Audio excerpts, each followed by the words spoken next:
నశించాలి ప్రభుత్వ ప్రజా వ్యతిరేక విధానం. తెలంగాణ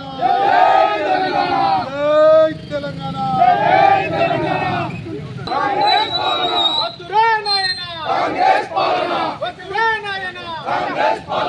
ఇదేమి రాజ్యం ఇదేమి రాజ్యం ఇదేమి రాజ్యం ఇదేమి రాజ్యం దొంగల రాజ్యం దోపిడీ రాజ్యం ఇదేమి రాజ్యం ఇదేమి రాజ్యం దొంగల రాజ్యం దోపిడీ రాజ్యం కర్ణాటక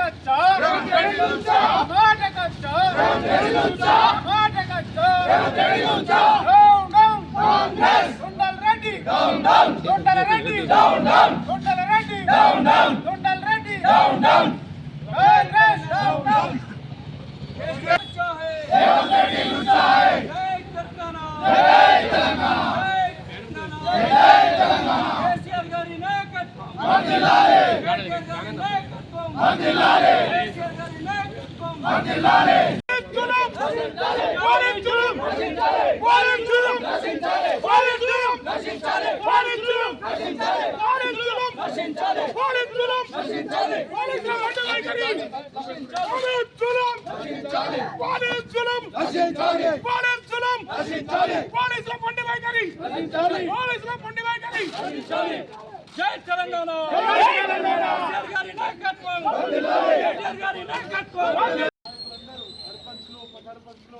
పార్టీ అధ్యక్షులు మా మండల పార్టీ అధ్యక్షులు మైపాల్ గారు ఇతర మా మాజీ రైతు బంధు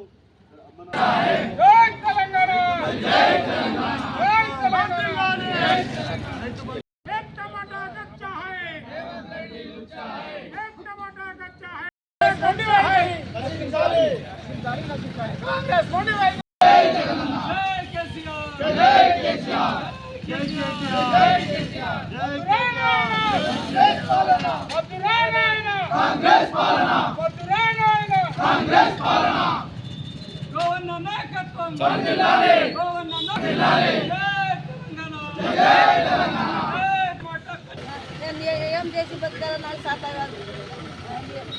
అన్ని ఓట్లు కొనుక్కున్నాడు, గెలిచిండు.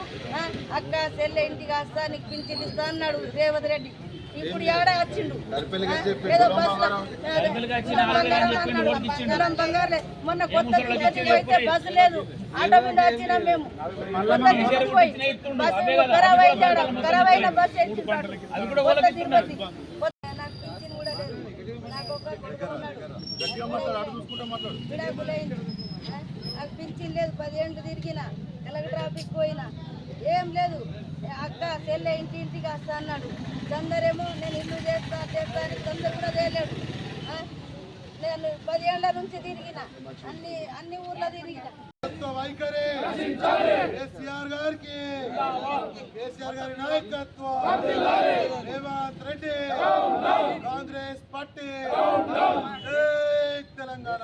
మరి గ్రామాన కేసీఆర్ గారిని సిట్టు విచారణకు పిలిచిన నేపథ్యంలో, వారిని నిర్బంధిస్తున్నటువంటి నేపథ్యంలో నిజామాబాద్ రూరల్ నాయకుల ఆధ్వర్యంలో జరుగుతున్నటువంటి నిరసన కార్యక్రమాలు జోరుగా జరుగుతూ ఉన్నాయి. ఈరోజు అదే కార్యక్రమంలో భాగంగా దరిపల్లి హెడ్ క్వార్టర్స్లో కూడా మేము ఇక్కడ పెద్ద ఎత్తున కార్యక్రమాన్ని చేయడం జరిగింది.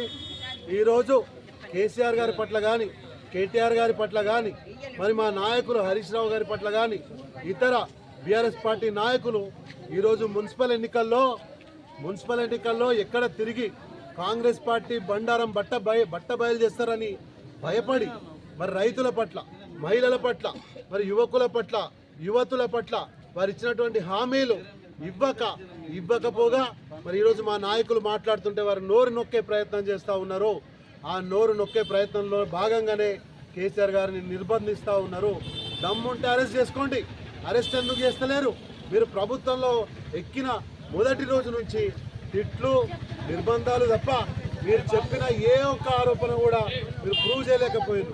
మీరు ప్రూవ్ చేయగలిగితే అప్పుడే జైల్లో వేస్తుంటే, జైల్లో వేస్తే ఇక్కడ తెలంగాణ అగ్నిగుండం అవుతుందని భయపడి కేవలం ఎన్నికల టైంలో మా నాయకుల్ని తిరగనీయకుండా, మా మధ్యలోకి రానియకుండా మమ్మల్ని మోరల్గా డిమాలిష్ చేసే ప్రయత్నం చేస్తూ ఉన్నారు. కేసీఆర్ గారు కాదు ఉద్యమాన్ని నడిపింది అప్పుడు ప్రజలు. కేసీఆర్ గారు వెనుకొండి నడిపించిండు. అప్పుడు ప్రతి ఒక్క సైనికుడు రోడ్లెక్కిండు, వంటలు చేసిండు, సకల జనుల సమ్మె చేసిండు, తెలంగాణ సాధించిండు.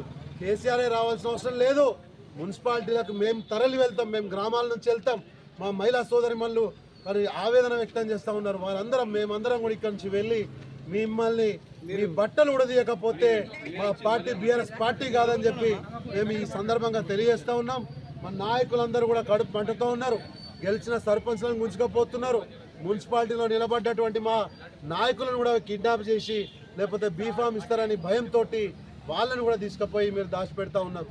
మరి ఇన్ని రకాలుగా మీరు కాన్స్పిరసీ చేస్తున్నారు. దమ్ముంటే హామీలు నెరవేర్చి ఎన్నికలు గెలవాలని చెప్పి ఈ సందర్భంగా తెలియజేస్తూ మరి కార్యక్రమానికి ఇచ్చేసిన మా నాయకులందరికీ ఇప్పుడు మనకు 3,000 ఇస్తుంది, వచ్చే సంవత్సరం 4,000 చేస్తుంది.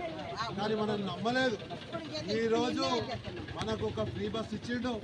మరి సమ్మక్క సారక్క జాతరలో కూడా బస్సులు లేకుండా ఘోరమైన పరిస్థితి ఉన్నది.